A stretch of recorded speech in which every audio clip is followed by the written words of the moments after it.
We give child seat cleaning tips in the age of the coronavirus. Turns out it's not as easy as you might think. We discuss the all-new 2021 Genesis G80 luxury sedan, and we answer audience questions. Next on Talking Cars.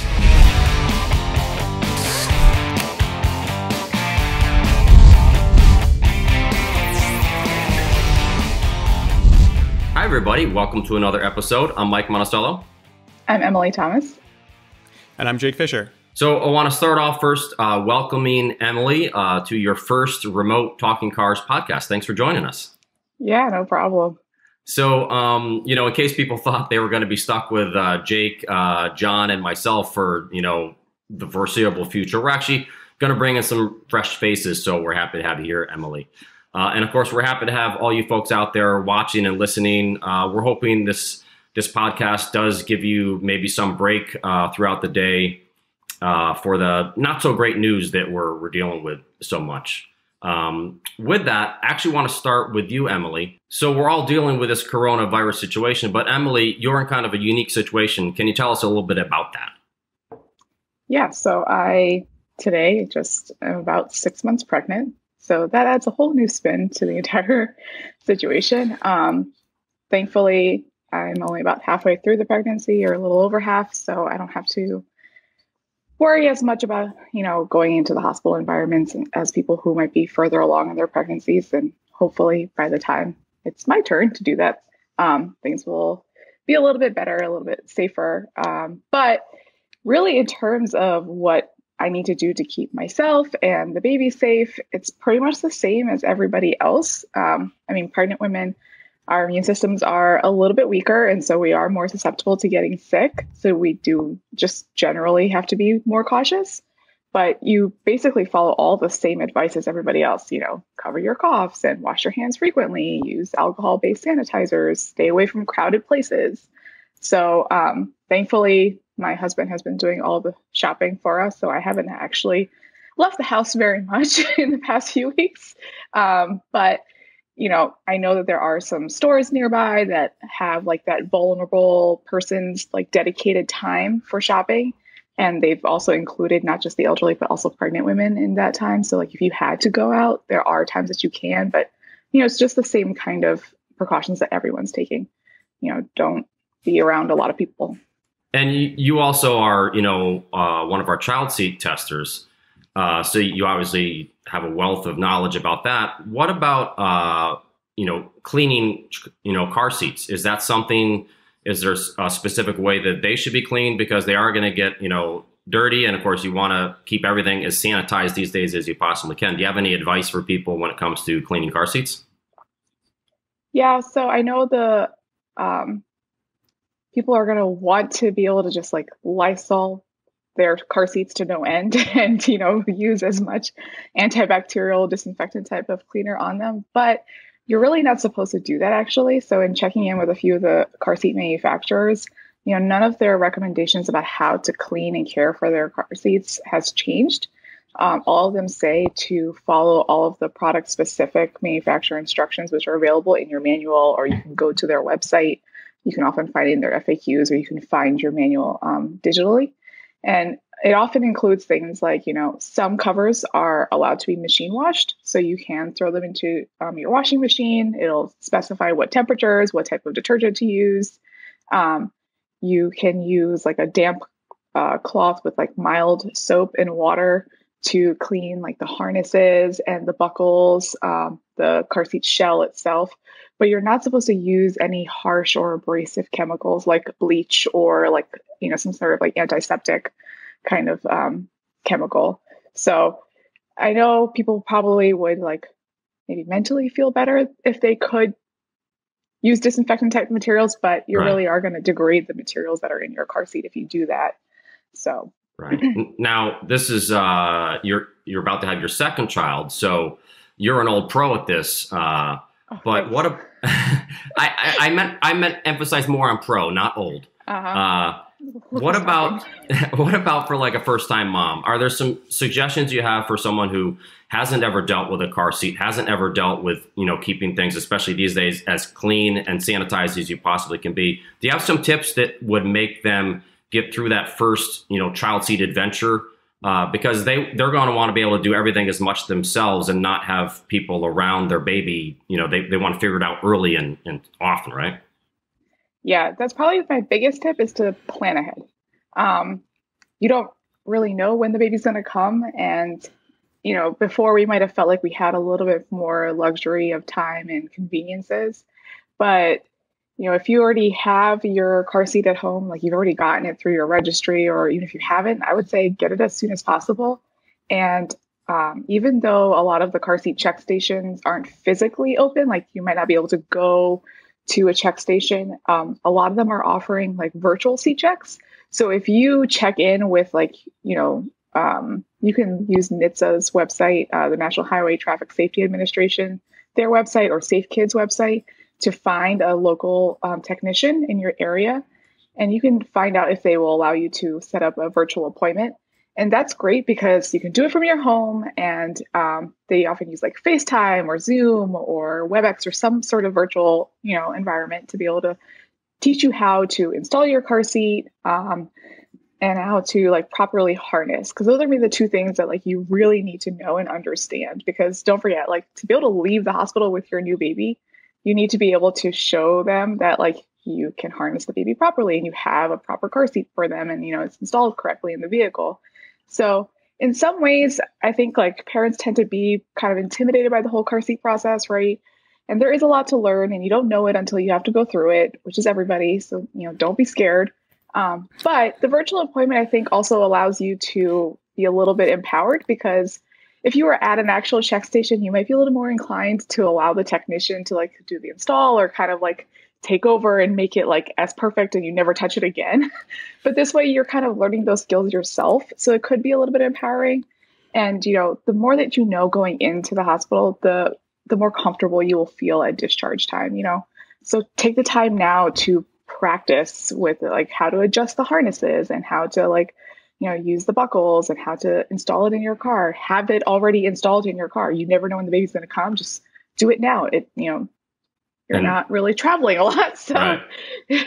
Well, I'm certainly happy that you're here talking about these issues, because when I had my first kid, I wish I knew you at the time. I wish I could talk to someone like this, because it is terrifying, especially for a first kid. And in this time right now, when we had our first child, actually, it was in December.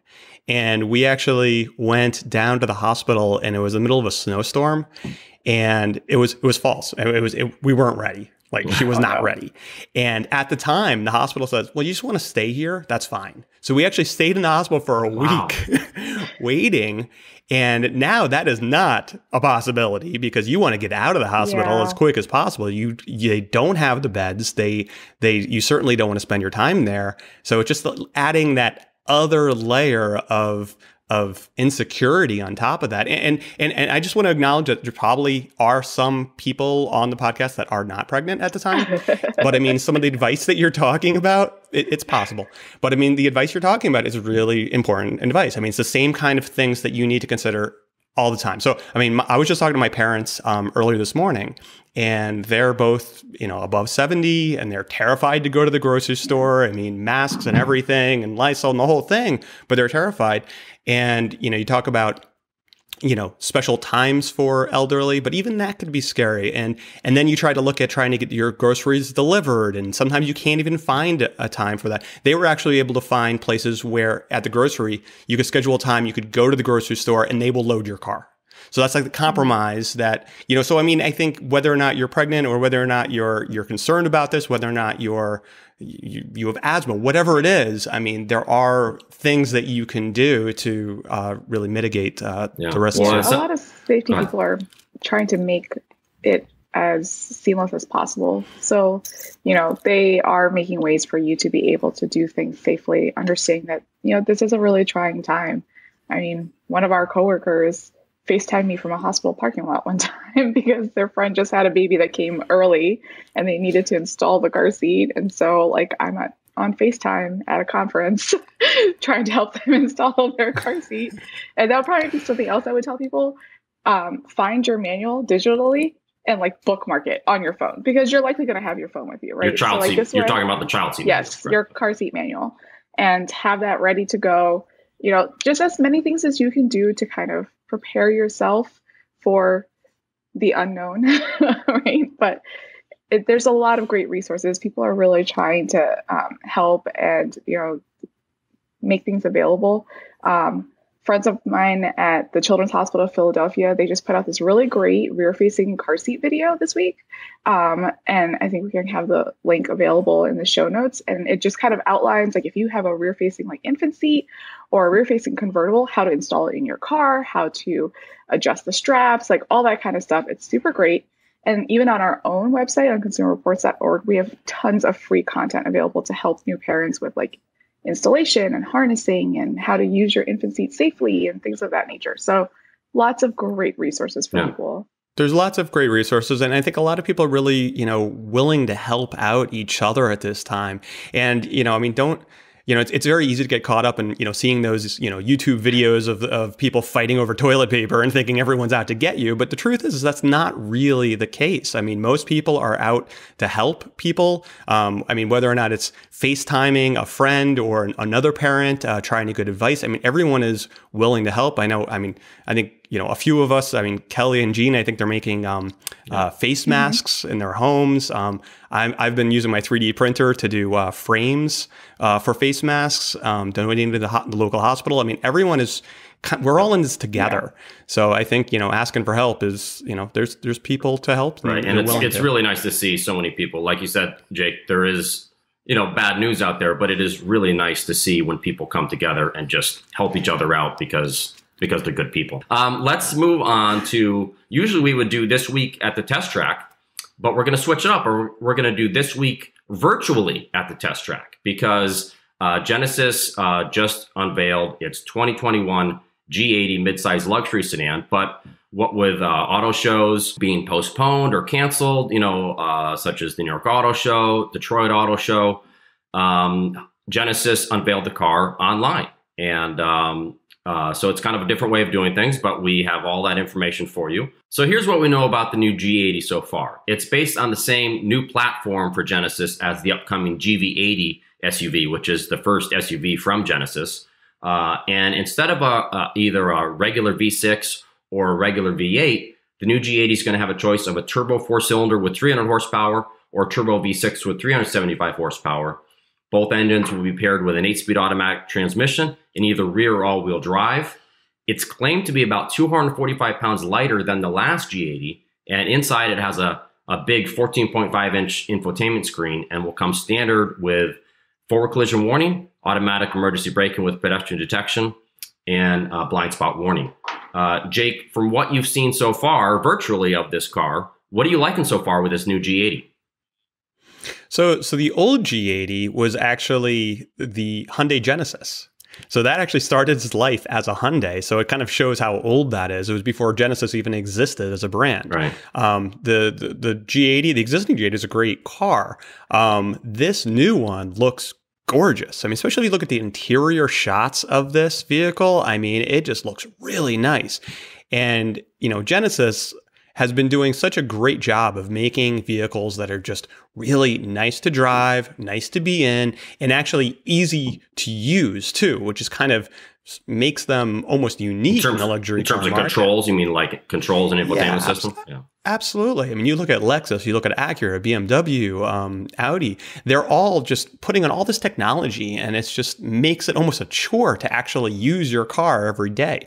And this is where Genesis is kind of zigging where everyone else is zagging. They're like, okay, well, if you want to go somewhere where it's nice and you could relax, let's allow you to relax when you want to change the radio station and not have to go fight something and, look up something in the manual.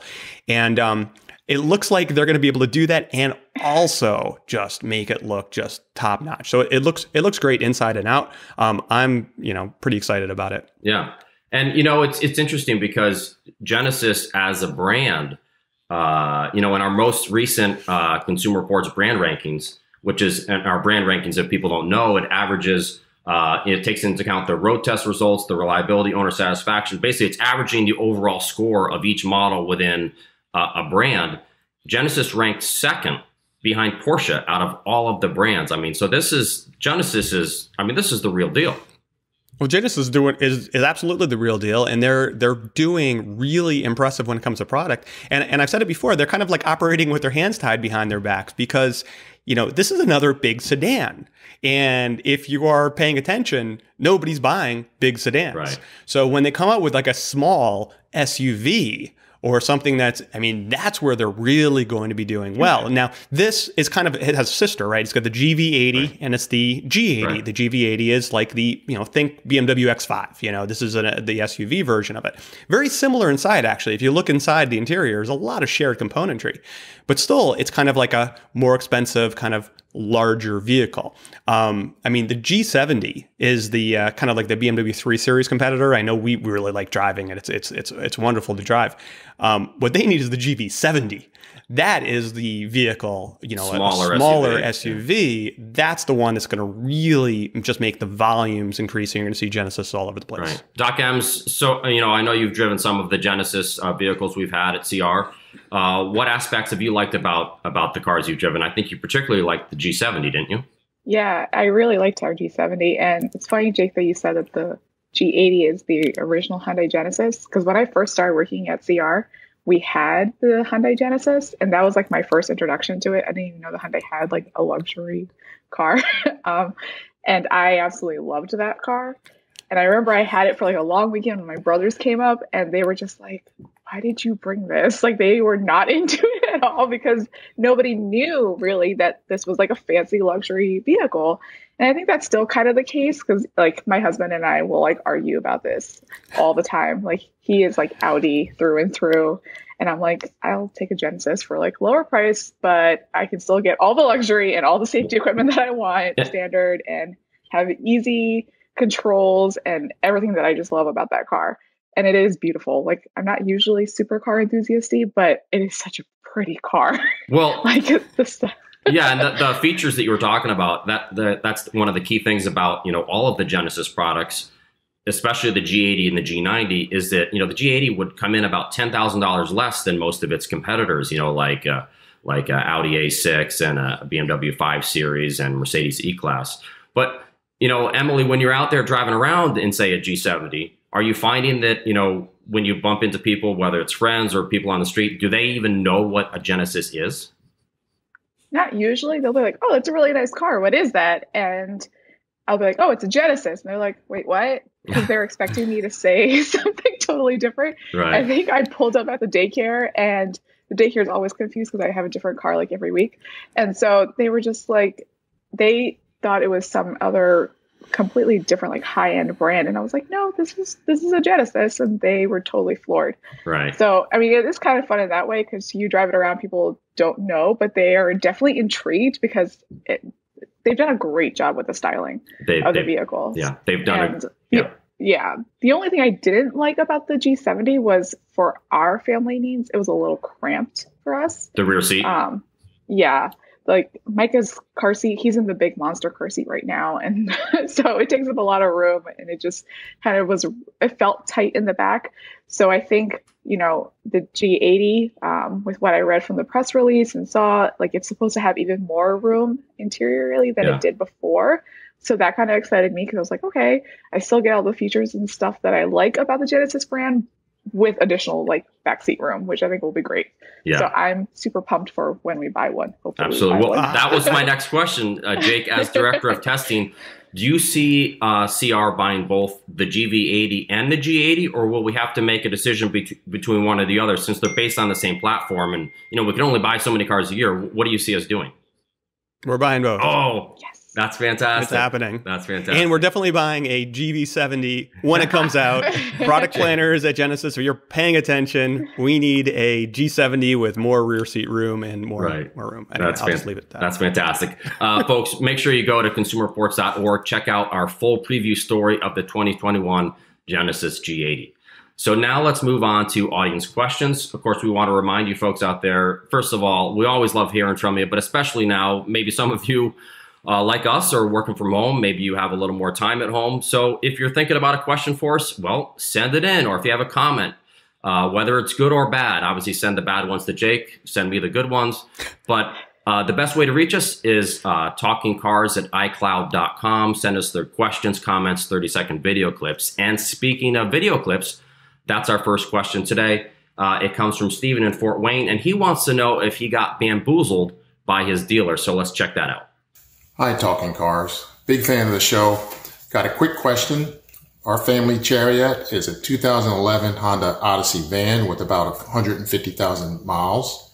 And we recently took it in for service, and I agreed to a $40 ethanol treatment service that removes moisture and corrosion inhibitor. And I just want to know if that's really necessary or was I bamboozled? Thank you. Okay, so Stephen, I talked to John Ibbotson, CR's chief mechanic, about this, and he said basically there's two types of fuel treatments. There's, you could get a fuel injection cleaner or an ethanol fuel treatment. And ethanol fuel treatment, which is what it sounds like was used in your car by your dealer, your mechanic, has a fuel stabilizer in it that the fuel injection cleaner isn't going to have. So, or at least typically not going to have, and that's good for combating corrosion and stuff like that, especially for a fuel system that wasn't designed to deal with ethanol fuel. But in today's modern cars, they're designed with ethanol fuel in mind. So you don't need to use that ethanol fuel treatment on a modern car. You would use something with a fuel stabilizer in it in a vehicle like a motorcycle or a boat that maybe was going to sit for long periods of time. But your best bet is to go with a fuel injection cleaner.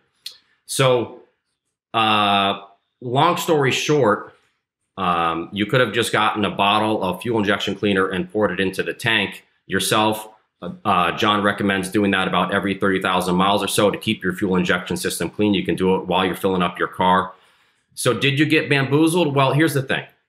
What was put into your car still had some benefit, because usually an ethanol fuel treatment also has, some fuel injection cleaning in it as well. So it still did a purpose for your car, but what probably happened is that your mechanic, paid for a $10 bottle of this stuff and then charged you $30 for pouring it into your car. So from that perspective, not the best, but you did still get some benefit out of that treatment. So, okay, let's move on. Charge. What's that? So that's a steep labor charge. A steep. Again, we don't know exactly what happened, but that's our guess. So let's move on to our next question. This comes from Gene. Gene says, I was recently driving on Interstate 66 near Washington, D.C. on a night with great visibility and was using my high beams. Suddenly, an 8-point deer jumps in front of my car. The airbags go off, the hood wraps around the windshield, and my 2004 Infiniti is totaled. Would modern pre-collision braking or pedestrian detection have prevented this accident? Are these systems designed to respond to large animals in the same way they would respond to a person? Jake, I'm going to start with you on this. What do you have to say about this? It's actually a really great question. And the answer is going to be unsatisfactory, which is maybe. And why I say that is because any of these systems that are even detecting pedestrians, while it may detect a pedestrian, it's not necessarily going to stop at all speeds to prevent that collision. Also, it matters, how does that pedestrian appear? If they're darting out from the side, these systems aren't necessarily going to be able to detect that in time to be able to hit the brakes. Now, in terms of other animals, again, maybe. Depends on the size of the animal. This sounds like a pretty big one, so chances are probably yes. But not all systems are really designed that. Some manufacturers actually specifically say that they can detect these types of animals. Some don't say they can. It doesn't mean that they can't. So I think really the takeaway is that these systems that can automatically brake in emergency situations can detect humans, and maybe some other can help. They aren't necessarily always going to prevent these collisions. So chances are, if he did have the latest technology in that car, it probably would have hit in the brakes, right. Probably. But it just underscores when you have these systems. I mean, I don't care if you have seatbelts, you have airbags. Don't drive like you have them. Drive like you don't have any of that. Drive like you normally would. And there's a pretty good chance that these systems can help you. And they're going to continue to get better. Meaning, your point being, still pay attention as much as you possibly can. And if for some reason something happened that you couldn't prepare for, maybe that system could actually detect it sooner than you could. That's your point, right? Right, right. You don't want to rely on these systems. And I think, when you look at a lot of safety gear that really protects you after the collision, like we don't have to say that message, right? I mean, it's like, oh, I have a crumple zone, so it's okay to crash into a tree. That's fine. No, I mean, it's obvious you don't want to do that. But now we have this new level of systems that are built that they can help you avoid a crash. Right. But again, don't act, stability control is an older one, right? I mean, all the new cars have stability control.